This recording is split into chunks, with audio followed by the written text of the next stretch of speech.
ससुराल की रीति। बहू ने सिखाया सास को सबक। एक लड़की विवाह करके ससुराल में आई।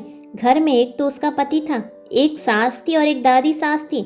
वहां आकर उस लड़की ने देखा कि दादी सास का बड़ा अपमान हो रहा है। छोटी सास उसको ठोकर मार देती, गाली दे देती। यह देखकर उस लड़की को बड़ा बुरा लगा और दया भी आई। उसने विचार किया कि अगर मैं सास से कहूँ आप अपनी सास का तिरस्कार मत किया करो, तो वह कहेंगी कि कल की छोकरी आकर मुझे उपदेश दे रही है, गुरु बनती है। उसने अपनी सास से कुछ नहीं कहा। उसने एक उपाय सोचा। वह रोज काम धंधा करके दादी सास के पास जाकर बैठ जाती और उसके पैर दबाती। जब वह वहाँ ज़्यादा बैठने लगी तो उसकी सास को यह नहीं सुहाया। एक दिन सास ने उससे पूछा, बहू तुम वहाँ जाकर क्यों बैठती हो? लड़की ने कहा कि बोलिए, काम बताइए। सास बोली कि क्या काम बताएं, तू वहाँ जाकर क्यों बैठी? लड़की बोली कि मेरे पिताजी ने कहा था जवान लड़कों के साथ तो कभी बैठना ही नहीं, जवान लड़कियों के साथ भी कभी मत बैठना। जब घर में बड़े बूढ़े हों उनके पास ही बैठना, उनसे शिक्षा लेना। हमारे घर में सबसे बूढ़ी यही है और किसके पास बैठूं? मेरे पिताजी ने कहा था कि वहाँ हमारे घर के रिवाज नहीं चलेंगे, वहाँ तो तेरे ससुराल का रिवाज चलेगा। मुझे यहाँ का रिवाज सीखना है, इसलिए मैं उनसे पूछती हूँ कि मेरी सास आपकी सेवा कैसे करती है। सास ने पूछा कि बुढ़िया ने क्या कहा? बहू बोली कि दादी जी कहती हैं मेरी बहू मुझे ठोकर ना मारे, गाली ना दे तो मैं इसे सेवा मान लूँ।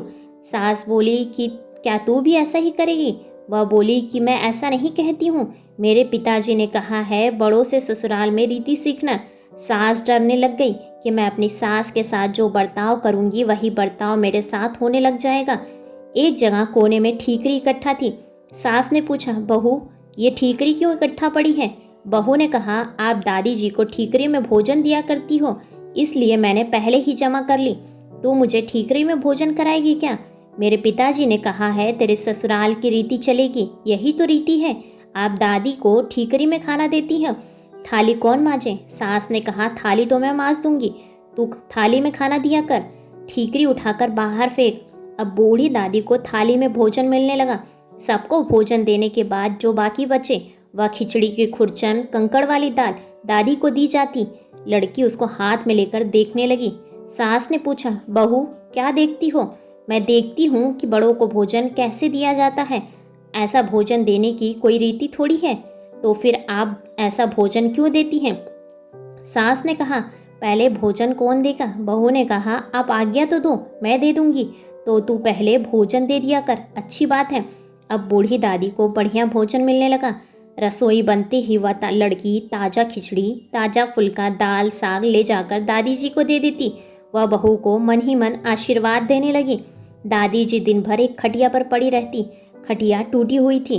बहू उस खटिया को देख रही थी। सास बोली, क्या देख रही हो? बहू ने कहा, देख रही हूँ बड़ों को खाट कैसे दी जाए, ऐसी खाट थोड़ी ही दी जाती है। सास ने कहा, या तो टूट जाने से ऐसी हो गई है, तो तू दूसरी क्यों बिछाती नहीं? तू बिछा दे दूसरी। बहू ने कहा, आप आज्ञा तो दो, दूसरी खाट बिछा दूंगी। अब माँ जी के लिए निवार की खाट लाकर बिछा दी गई। एक दिन कपड़ा धोते समय बहू दादी जी के कपड़े देखने लगी। कपड़े छलनी हो रखे थे। सास ने पूछा, क्या देखती हो? देखती हूँ कि बड़ों को कपड़ा कैसा दिया जाए। सास ने कहा, फिर वही बात, कपड़ा ऐसे थोड़ी दिया जाता है, या तो पुराना होने पर ऐसा हो जाता है। बहू ने कहा, फिर वही कपड़ा रहने दे क्या? सास ने कहा, तू बदल दे। अब लड़की ने दादी जी का पूरा कपड़ा, चादर, बिछौना आदि सब बदल दिया। उसकी चतुराई से बूढ़ी दादी जी का जीवन सुधर गया। अगर वह लड़की सास को कोरा उपदेश देती तो क्या वह उसकी बात मान लेती? बातों का असर नहीं होता, आचरण का असर पड़ता है। इसलिए लड़कियों को चाहिए कि ऐसी बुद्धिमानी से सेवा करें और सबको राजी करें। ऐसे ही बेहतरीन वीडियोस पाने के लिए वीडियोस को लाइक और चैनल को सब्सक्राइब करें और अपने विचार कमेंट्स बॉक्स में कमेंट्स करके हमें ज़रूर बताएं। धन्यवाद।